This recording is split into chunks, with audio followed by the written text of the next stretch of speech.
Class 10th students, हम अपनी next video start करते हैं और हमारा जो नेक्स्ट टॉपिक होगा that is known as fertilisation.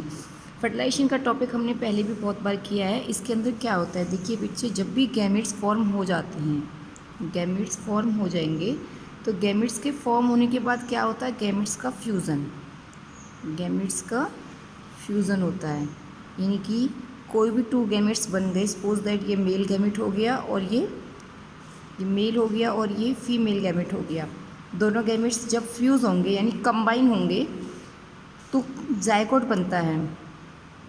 तो इनके फ्यूज़न होने का जो प्रोसेस होता है, इसी प्रोसेस को हम बोलते हैं फर्टिलाइजेशन। फर्टिलाइजेशन का मतलब क्या हो गया, the act of fusion of gametes, the act of fusion of gametes are known as fertilisation.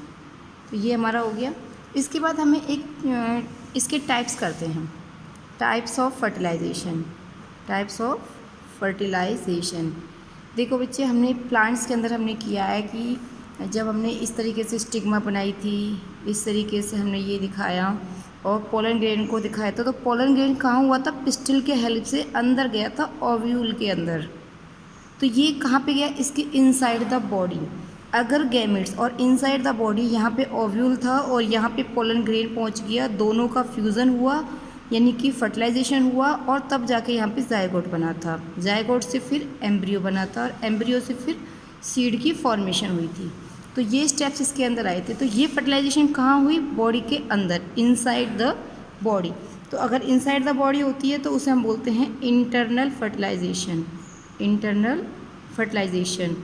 और जैसे कि कुछ वैसे प्लांट्स होते हैं, जैसे कि एक्वेटिक प्लांट्स में ब्रायोफाइट्स आते हैं। ब्रायोफाइट्स, उस कंडीशन में क्या होता है, ब्रायोफाइट्स वाली कंडीशन में होगा कि जो गैमेट्स है या फिर एम्फीबियंस हैं, फ्रॉग वगैरह होते हैं, फ्रॉग वगैरह क्या करते हैं, अपने एग को वाटर के अंदर रिलीज़ करते हैं, ठीक है।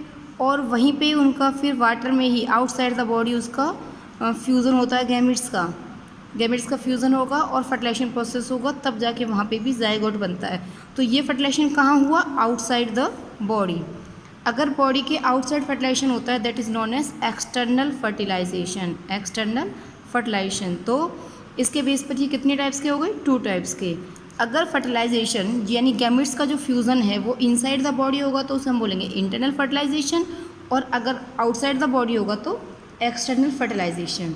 यहाँ तक हमें समझ में आ गया होगा। लेकिन इसके अंदर कुछ डिफरेंसेस होते हैं, उन डिफरेंसेस को हम यहाँ पे कर लेते हैं। तो बेटा इनके डिफरेंसेस देखिए, एक्सटर्नल फर्टिलाइजेशन और इंटरनल फर्टिलाइजेशन। एक्सटर्नल में मैंने अभी आपको बताया क्या कि फर्टिलाइजेशन कहाँ हो रही है, बॉडी के बाहर, और इंटरनल फर्टिलाइजेशन में फर्टिलाइजेशन कहाँ पे होगी, इनसाइड द बॉडी। इसके अंदर जब बॉडी की फर्टिलाइजेशन जो है वो बॉडी के बाहर हो रही है तो इसका मतलब जो भी ऑर्गेनिज्म होंगे वो अपने गैमेट्स को कहाँ पर रिलीज़ करेंगे, बॉडी से बाहर यानी आउटसाइड द बॉडी। जबकि इसके अंदर गैमेट्स हैं वो कहाँ पे होंगे, इनसाइड द बॉडी होंगे, और मेल गैमेट्स है वो आउटसाइड से जेनाइटल ट्रैक के हेल्प से एंटर करेगा, रिप्रोडक्टिव ट्रैक, जेनाइटल ट्रैक, दोनों की हेल्प से वो बॉडी के अंदर एंटर करेगा।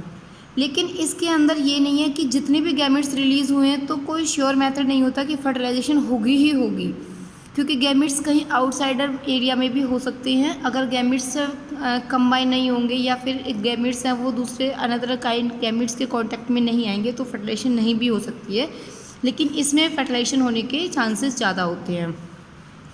इसके अंदर जो एम्ब्रियो होता है, क्योंकि जो एम्ब्रियो होगा वो कहाँ बना, जायगोट भी बाहर बना और एम्ब्रियो भी बाहर बना, तो इसका एम्ब्रियो है वो आउटसाइड द बॉडी ही होता है, इसलिए उसका ठीक से केयरिंग भी नहीं हो पाती है, वो अनप्रोटेक्टेड होता है। जबकि इसके अंदर यानी इनसाइड इंटरनल फर्टिलाइजेशन के अंदर जो एम्ब्रियो होता है वो बॉडी के अंदर ही होता है, इसलिए उसकी जो केयरिंग होती है वो अच्छे से होती है।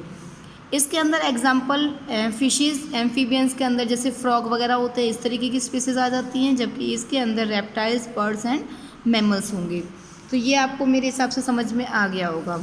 इसके बाद एक चीज़ आती है unisexual organism and bisexual organism, unisexual organism and bisexual organism. Unisexual, अगर कोई भी एक ऑर्गेनिज्म है that have only one kind of sex, that have only one kind of sex, एक ही तरीके की सेक्स ऑर्गन प्रेजेंट होता है, चाहे वो मेल हो या फिर वो फीमेल हो।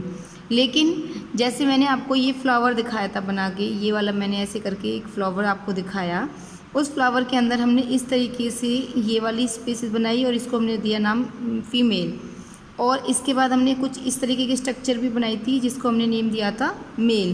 तो इसके अंदर हमने दोनों तरीके के ऑर्गनों को शो किया है। इसका मतलब ये कैसा हो गया, बाइसेक्सुअल, यानी कि the organism which have both kind of sex organ and both kind of gamete form in a single species, that is known as bisexual. Unisexual के अंदर अगर सपोज दैट कि यही फ्लावर है, इसके अंदर दोनों ना हो के या तो सिर्फ मेल ही मेल प्रेजेंट हो ये, तो हम इसको क्या बोलेंगे, मेल टाइप का। इसके अंदर ये भी मेल ही है। या फिर कोई दूसरा फ्लावर हो गया, अगर बच्चे फ्लावर के अंदर एक ही टाइप की सेक्स ऑर्गन प्रेजेंट है, यानी कि जैसे इसके अंदर केवल मेल ही मेल प्रेजेंट है, तो इसको हम बोलेंगे यूनिसेक्सुअल। ठीक है, वैसे ही प्लांट्स में होता है और वैसे ही एनिमल्स में भी होता है। एनिमल्स के अंदर भी अगर एक सेक्स ऑर्गन प्रेजेंट है तो हम ये कहेंगे ये मेल है या फिर ये फीमेल है। और कुछ ऑर्गेनिज्म ऐसे भी होते हैं जिनके अंदर दोनों तरीके की सेक्स प्रेजेंट होती है, सेक्स ऑर्गन प्रेजेंट होते हैं, जैसे कि अर्थवॉर्म हो गया और स्टारफिश।